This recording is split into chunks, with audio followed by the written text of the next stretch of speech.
Kalau ditanya mengenai latar belakang, artinya kita, saya sendiri memiliki latar belakang yang kepemiluan dan di luar kepemiluan. Holder ini, contoh nih, pihak sekolah tadi, kita sudah berkoordinasi dan dengan Diknas, karena ini kan pemilih pemula. Kalau yang lalu kita basisnya kecamatan, pelaksananya ada di 6 kegiatan. Karena kita kan ada 6 kecamatan tadi, kami berharap bisa menyentuh untuk seluruh desa kelurahan.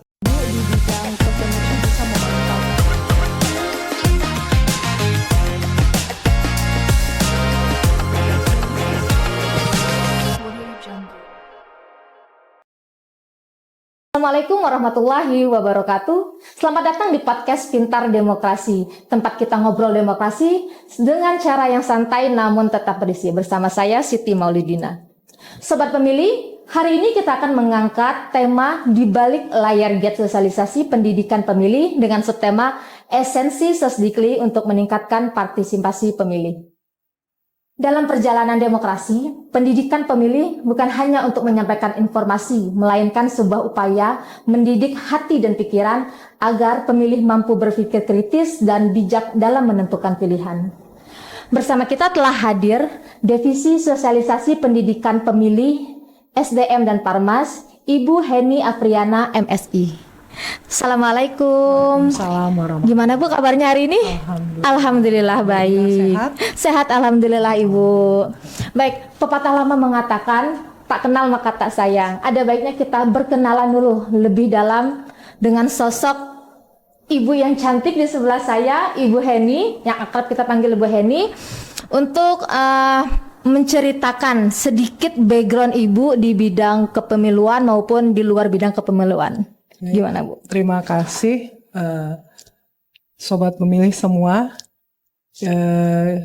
Kalau ditanya mengenai latar belakang, artinya kita, saya sendiri memiliki latar belakang yang kepemiluan dan di luar kepemiluan. Kita awali dari kepemiluan. Kalau di luar kepemiluan, maaf, saya dari pendidikan, dilanjutkan pada saat 2012 saya bergabung di Badan Pengawas Pemilu tingkat kabupaten, Mbak. Itu di 2012 sampai 2014. Pada saat itu Pilpres dengan Pileg itu terpisah. Nah, dilanjutkan saya di 2018 mendapat amanah untuk di KPU. Di 2018 sampai 2023 itu saya divisi perencanaan data dan informasi. Selanjutnya alhamdulillah masih dapat amanah kembali di 2023 sampai sekarang ini di divisi Sosdikli, SDM dan Parmas. Demikian Mbak. Wah, ternyata cukup panjang ya perjalanan dari Bu Heni, mulai dari 2018 Bu ya, 2 periode berarti sampai sekarang. Waduh, keren ya. Baik, selanjutnya kita akan membahas beberapa hal mengenai giat sosialisasi pendidikan pemilih. Nah, kalau kita lihat ke belakang, pelaksanaan sosialisasi pendidikan pemilih pemilu dan pilkada 2024, apakah sasaran yang ditetapkan sudah benar-benar tercapai, Bu? Baik, terima kasih. Kita sebelum bicara ke sasaran, saya jelaskan terlebih dahulu bahwa apa itu sosialisasi. Artinya proses penyampaian informasi pemilihan itu kita berikan ke pemilih untuk meningkatkan pemahaman mereka, bisa saja untuk menambah pengetahuan masyarakat, untuk kita sampaikan ke beberapa segmen yang ada menurut ketentuan di KPU. Itu adalah sasarannya ada beberapa 9 bisa Mbak mengcover. Pertama, pemilih pemula, pemilih muda, bisa segmen marginal, terus segmen untuk komunitas, tokoh agama, tokoh pemuda, organisasi, terus difabel atau kaum disabilitas, bisa juga partisipasi yang rendah maupun untuk segmen keluarga. Itu bisa menjadi sasaran beberapa segmen yang menjadi acuan kita. Nah, sampai sejauh ini KPU Bangka Barat melaksanakan sosialisasi pendidikan pemilih ini sudah tercapai semua sasaran. Hanya memang ada beberapa yang perlu kita perbaiki ke depannya seperti apa nanti ini berproses karena setidaknya sudah kita jalani ini alhamdulillah sudah tercapai. Berarti bisa saya bilang sudah tepat sasaran Bu ya, sasarannya sudah terpenuhi. Dari beberapa segmen yang disebutkan tadi. Baik. Tadi salah satu segmennya kalau nggak salah Ibu menyebutkan bahwa ada segmen pemula. Betul. Nah, terhubung dengan pertanyaan saya berikutnya, sudah sejauh mana nih Bu jangkauan pemilih khususnya pemilih muda dan pemula? Baik, yang lalu memang kita melaksanakan sosialisasi pendidikan pemilih ini kan beberapa segmen ini acak di 6 kecamatan Mbak Dina. Yang pemilih pemula itu masuk di wilayah sasaran kita di Kecamatan Mentok. Kebetulan sasaran yang lalu untuk pemilih pemula ini dari 3 sekolah. Pertama dari SMA Negeri 1, terus Madrasah Aliyah Negeri 1 maupun dari SMK Negeri 1. Ini kita laksanakan di satu waktu, kita hadirkan mereka untuk beberapa perwakilan dari sekolahnya, Mbak. Nah, alhamdulillah dari pemilih pemula sendiri ini sangat antusias mereka hadir, bahkan dari beberapa yang hadir ini kita langsung ambil sampel untuk dicek dari DPT-nya apakah yang bersangkutan ini sudah terdaftar atau belum. Artinya mereka bisa langsung melakukan pengecekan. Jadi bukan hanya sesi pertanyaan tapi sudah berupa dialog gitu. Dialog interaktif dari mereka yang langsung bisa mempraktekkan pada saat giat sosialisasi ini sendiri. Nah, seperti itu Mbak. Waduh, benar banget Bu. Karena generasi ini kan always online Bu ya. Nggak selalu yang always engaged, yang menyentuh mereka itu butuh strategi Bu. Bukan hanya informatif, tapi juga dia dialogis dan kreatif. Waduh, menarik sekali. Nah, dari semua proses itu, apa saja sih Bu yang menjadi kendala terbesar, baik di lapangan maupun di sisi perencanaan atau dukungan? Baik. Kegiatan yang sudah kita laksanakan memang ada beberapa kendala. Sebenarnya kendala itu juga ini yang sifatnya bisa dikondisikan. Contoh, waktu pelaksanaan terkadang pihak KPU sudah memplanningkan atau menyampaikan tanggal kapan pelaksanaannya. Ternyata sasaran yang kita undang, Mbak, kadang kita undang anggap contohnya di Kelapa pada saat itu sasaran kita adalah tokoh agama, tokoh pemuda. Nah, ternyata waktu pelaksanaan berbenturan dengan kegiatan keagamaan.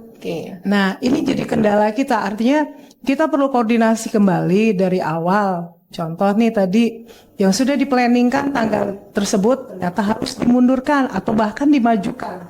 Ini baru segmen yang saya sebutkan tadi dari tokoh agama.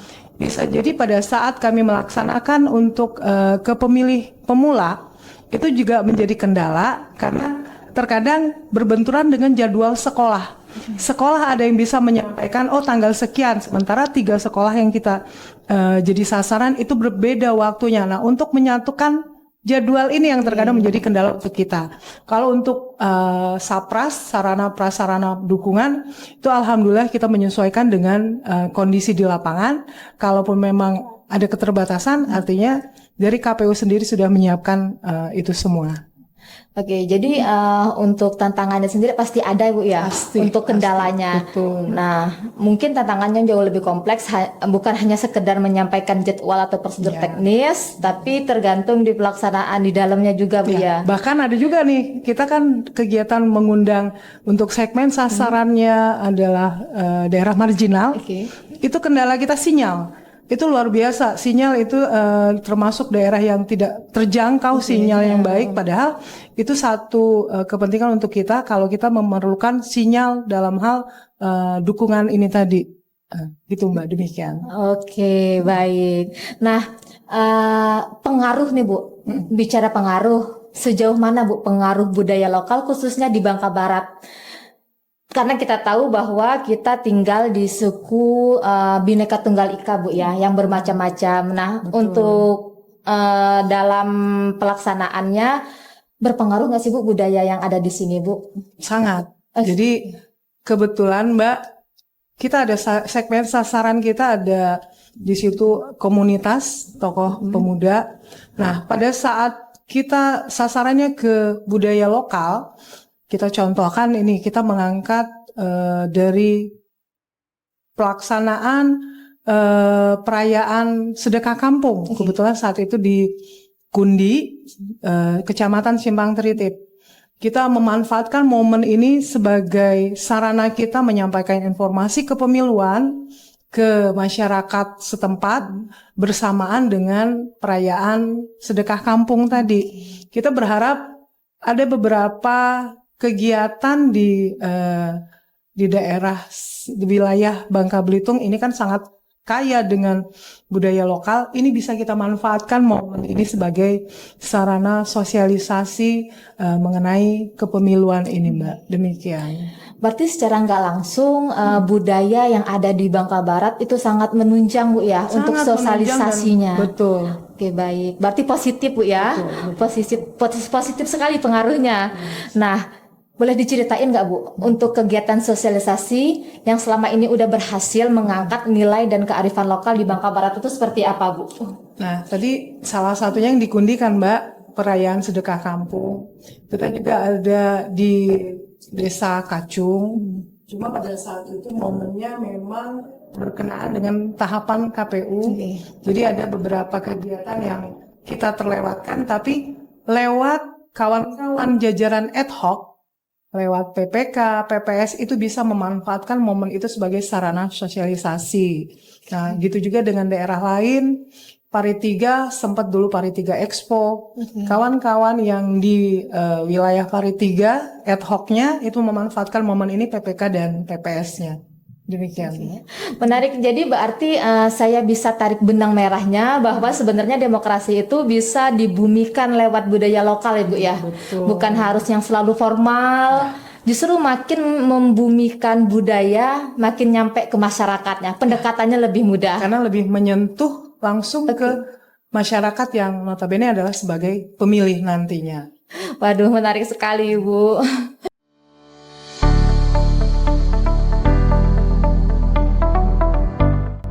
Hak pilih adalah salah satu hak paling penting dalam demokrasi. Itulah kenapa KPU mengajak masyarakat untuk aktif melaporkan dan memperbarui data kependudukan melalui program Data Pemilih Berkelanjutan atau DPB.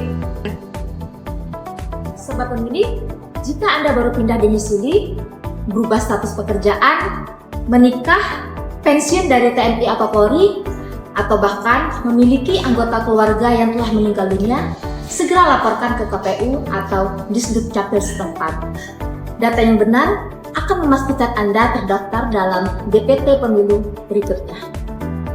Laporkan perubahan data Anda secara langsung ke kantor KPU Kabupaten atau Kota, atau bisa juga melalui link dan QR Code berikut ini. Mari jadi pemilih yang aktif dan sadar data. Demokrasi yang baik dimulai dari data yang benar.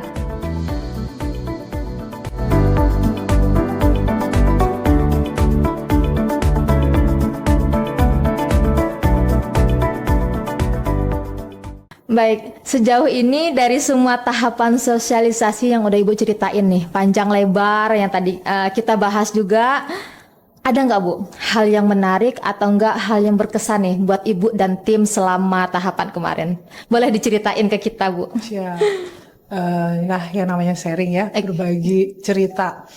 Pada saat pelaksanaan beberapa kegiatan sosialisasi, kita ada cerita-cerita tersendiri. Cuma ada cerita yang maknanya cukup kita ambil mengenai kegiatan besar yang bagi kita memang cukup besar.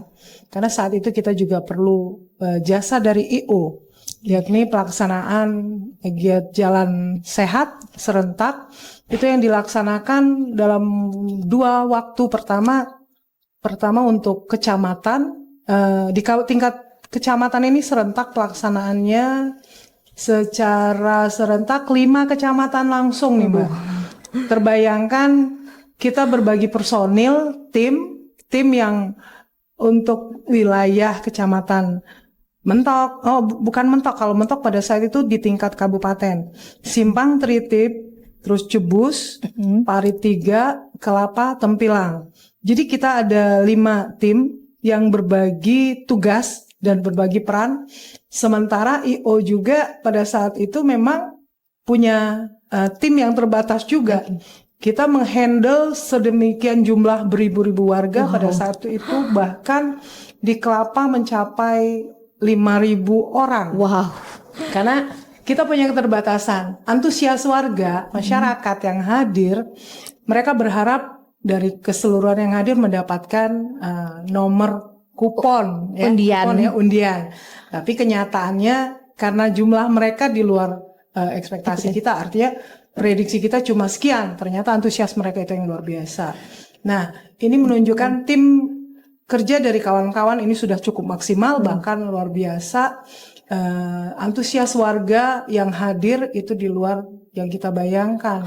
Gitu juga pada saat kegiatan sosialisasi lain, kita mungkin saat itu ada sasarannya yang marginal. Pemahaman kawan-kawan marginal ini kan yang wilayahnya aksesnya cukup jauh. Nah, bayangan kita betul, sinyal menjadi kendala. Tapi ternyata pada saat sesi pertanyaan, jauh kita bayangkan, dari yang kita bayangkan, bayangan kita mereka pasif. Ternyata mereka jauh lebih kritis dibandingkan wilayah lain. Pada saat itu kita ambil di desa, wilayah persawahan. Memang kendala menjadi kendala kan sinyal, tapi pada saat sesi tanya jawab, bahkan waktu yang sudah kita siapkan sampai batas waktu itu masih antusias mereka untuk mengajukan pertanyaan. Nah, ini kan butuh kita memberikan edukasi ke mereka dari selama ini mereka membaca di berita. Kita luruskan untuk yang memang informasi yang mereka dapatkan minim. Begitu juga dengan yang mereka meminta masukan ataupun tanggapan respon dari KPU terhadap beberapa kegiatan yang sedang dilakukan oleh KPU sendiri. Jadi banyak cerita. Nah, bahkan kami memiliki keterbatasan jumlah souvenir kan saat itu terbatas, Mbak. Sementara dari jumlah yang hadir itu antusias luar biasa. Kita agak merasa bukan sedih ya.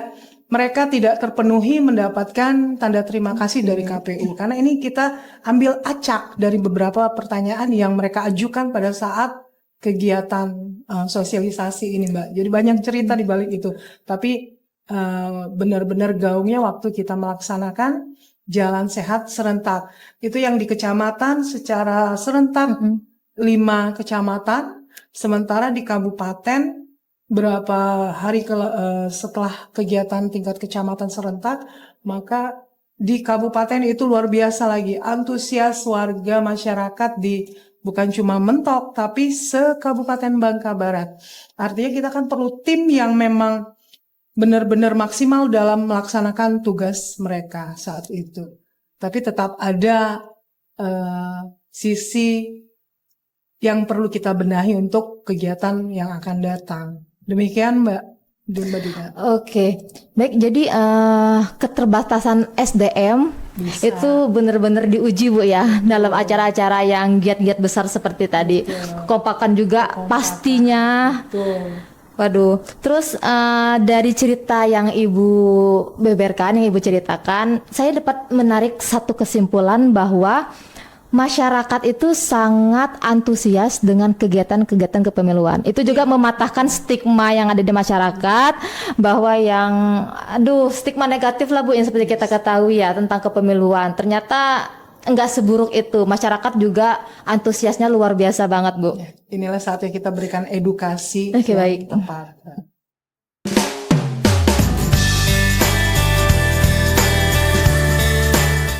Hai saudara semua.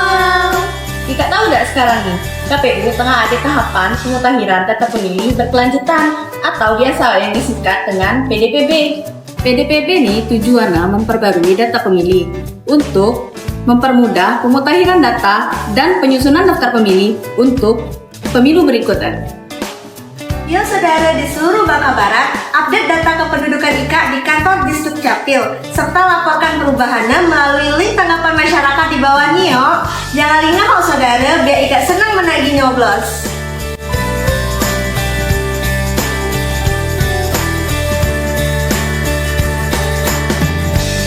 Sejauh mana sih Bu keterlibatan stakeholder dalam sosialisasi pendidikan pemilih? Seperti misalkan ditinjau dari pihak sekolah hingga ke media. Saya respon ya Mbak.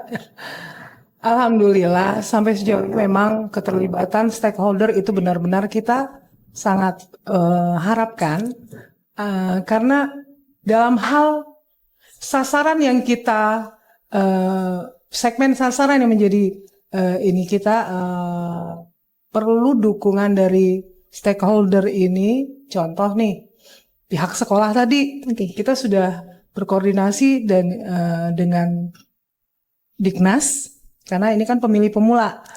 Terus rutan itu kita perlu berikan sosialisasi atau edukasi di mana keterbatasan informasi kawan-kawan di warga binaan.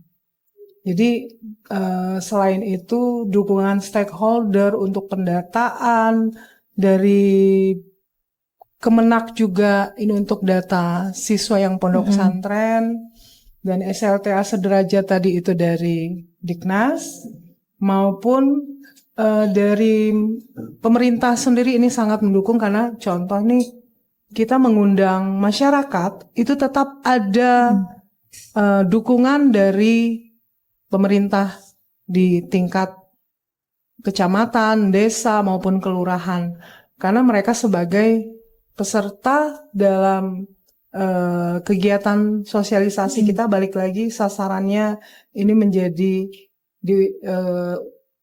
acuan kita dan dukungan pemerintah maupun dukungan dari stakeholder lain ini kita harapkan secara maksimal.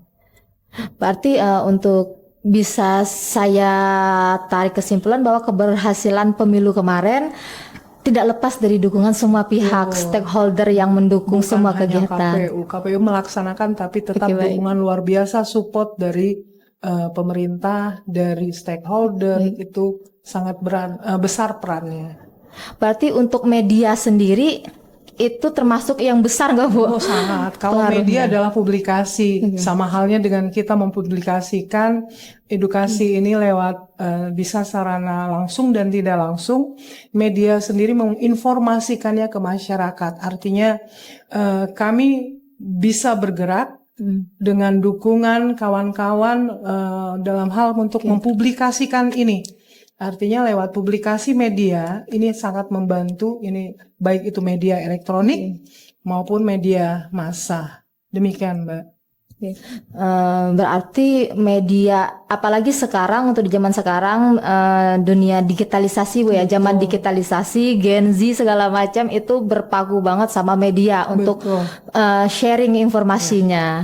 Makanya kawan-kawan KPU sendiri berusaha untuk mempublikasikan pemberitaan atau pengetahuan kepemiluan bisa melalui medsos.